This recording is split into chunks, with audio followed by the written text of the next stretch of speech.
সেই চিঠির মধ্যে এক জায়গায় উনি লিখছেন, ভাইয়েরা আমার, হে আমার ভাইয়েরা, একটা গুণকে দুনিয়ার মানুষ সবচেয়ে প্রশংসা করে। ওই গুণী ব্যক্তিকে সারা দুনিয়ার মানুষ প্রশংসা করে। মুসলিম অমুসলিম, ধনী গরিব, আলেম গারি আলেম সবাই পছন্দ করে একটা গুণকে, এই গুণের মানুষটাকে পছন্দ করে। সেই মানুষটাকে, সেই গুণটা কি? সেই গুণটা হলো পরিশ্রম। সেই গুণী মানুষটা হলো পরিশ্রমী। পরিশ্রম একটা ভালো গুণ, দুনিয়ার সবাই ভালোবাসে। আর পরিশ্রমীকে সবাই ভালোবাসে। স্বামী পরিশ্রমী হয়, স্ত্রী ভালোবাসে। স্ত্রী পরিশ্রমী হয়, স্বামী ভালোবাসে। ওস্তাদ পরিশ্রমী হয়, ছাত্র ভালোবাসে। ওস্তাদ টেবিলে ঘুমায়, ছাত্র ভালোবাসে না। ছাত্র ঘুমায়, ওস্তাদে ভালোবাসে না। উনি বলছেন দরদের সাথে, ব্যথার সাথে, যে ভাই তুমি পরিশ্রমী হও, মেহনতি হও। যে উম্মত দায়ী হবে সে অলস হতে পারে না, সে পরিশ্রমী হয়। সে সকালে ঘুমাইতে পারে না, মোবাইল টিপতে পারে না, আড্ডায় থাকতে পারে না। তার ঘরে আগুন লাগছে, আমার প্রিয় নবীর উম্মতকে ছিনিয়ে নিচ্ছে তারা, আর আমি বসে বসে ঘুমাবো, আড্ডা করবো, মোবাইল টিপবো, এটা কখনো হইতে পারে না। ভাইয়েরা আমার, ভাইয়েরা আমার, আসলে বাজারে যখন হাউসে কাউসারের পানির জন্য যাব, নবী বলবেন, সাহেবে আবি তালেবে গাছের পাতা খেয়ে দিন রক্ষা করতে তোমাদের দাওয়াতের কাজ করেছি। মদিনায় বাক্তাক্ত অবস্থায় দাওয়াতের কাজ অব্যাহত রাখছি। উহুদের ময়দানে দান্নার শহীদ করেছি। কাবা শরীফে উঠে নারী বাড়ি গলায় নিয়ে নামাজ পড়েছি।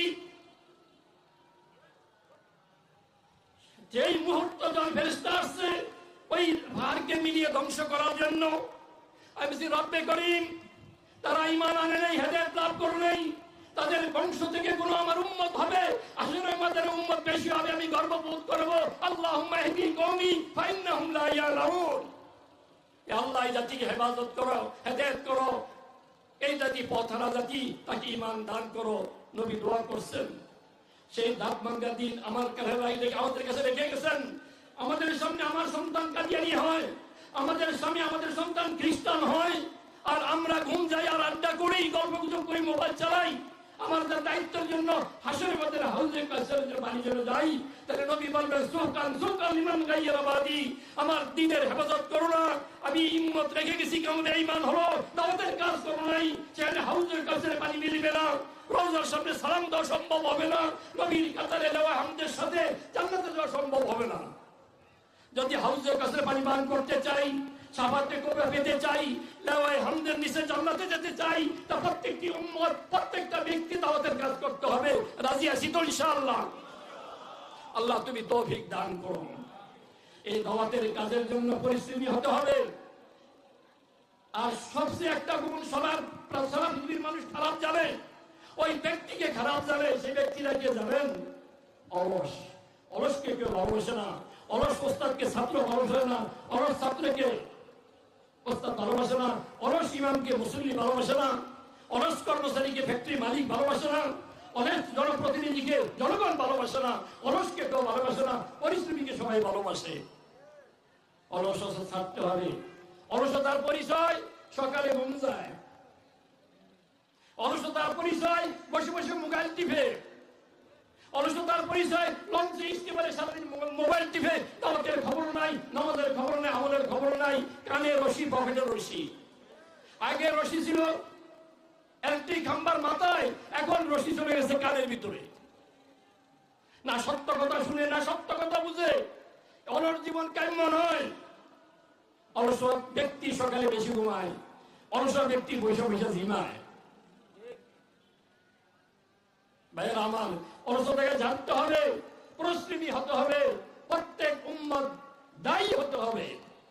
আমার বাসায়, আমার বাড়ির আঙ্গিনায় আমাকে প্ল্যান করতে হবে। আমার বাড়ির আশেপাশে কয় ব্যক্তি এখানে আছেন, আমার মসজিদের আঙ্গিনায় কতজন আছেন, আমার মাদ্রাসা এরিয়া কতজন আছে, তাদের লিস্ট থাকতে হবে। আসরের পরে বের হয়ে প্রত্যেক দিন দাওয়াত দিতে হবে। মাদ্রাসা ছাত্র আসরের পরে বের হবে, ঘরে ঘরে ফেরিওয়ালা গাড়িওয়ালার কাছে খতমে নবুয়তের দাওয়াত দিতে হবে। গ্রামে গঞ্জে গঞ্জে এই দায়িত্ব শুধু ওলামার নয়, এই দায়িত্ব প্রত্যেক উম্মতের। এই দাওয়াত গ্রামে গঞ্জে শহরে বন্দরে ছড়িয়ে দিতে হবে। লঞ্চে বসে বসে সেখানে দাওয়াত দিতে হবে, প্লেনে বসে বসে সেখানে দাওয়াত দিতে হবে। আমার বিয়ার অনুষ্ঠানে যাব, সেখানে দাওয়াত দিতে হবে। আকিকার অনুষ্ঠানে যাব, সেখানে দাওয়াত দিতে হবে।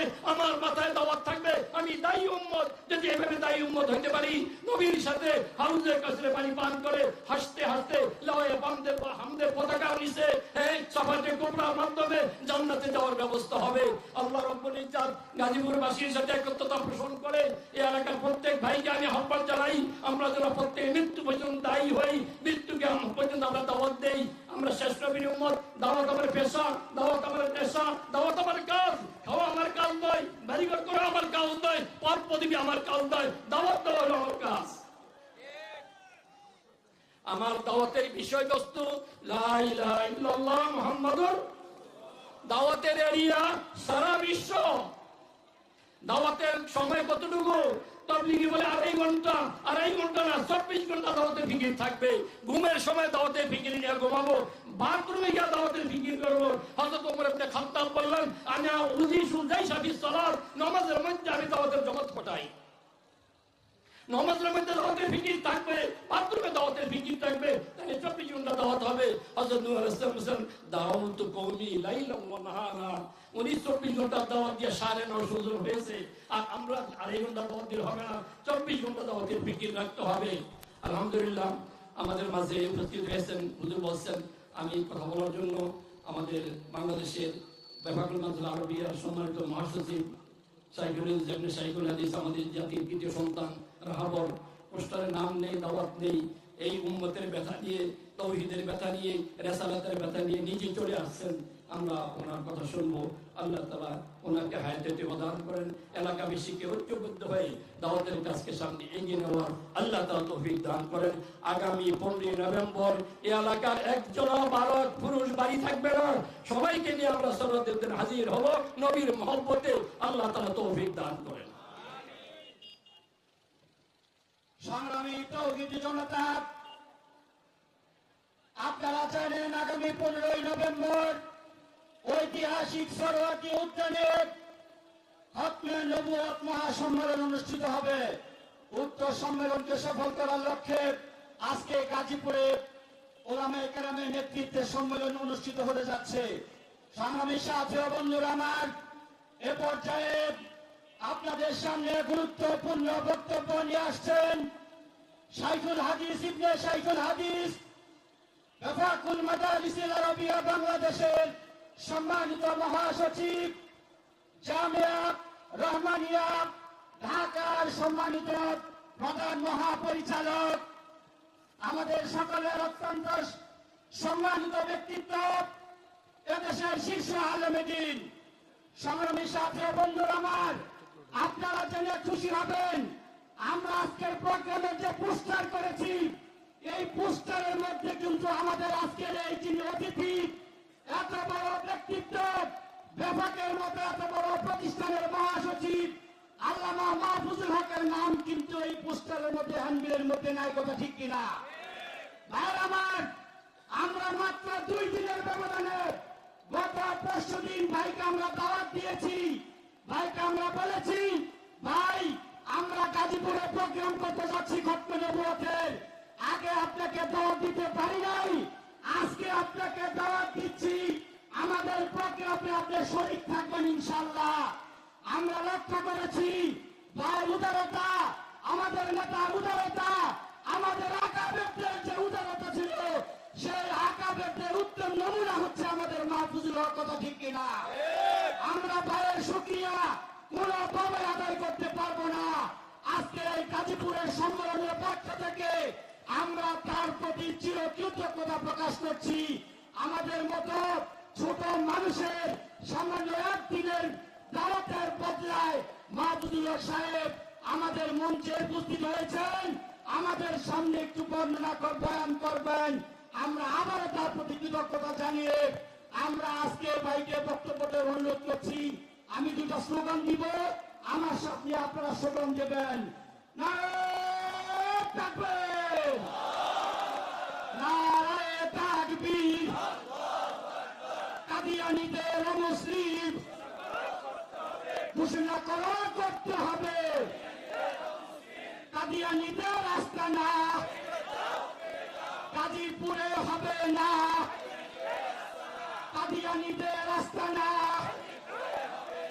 15 নভেম্বরের মহাসমাবেশ সফল হোক, সফল হোক। ঠিক আছে।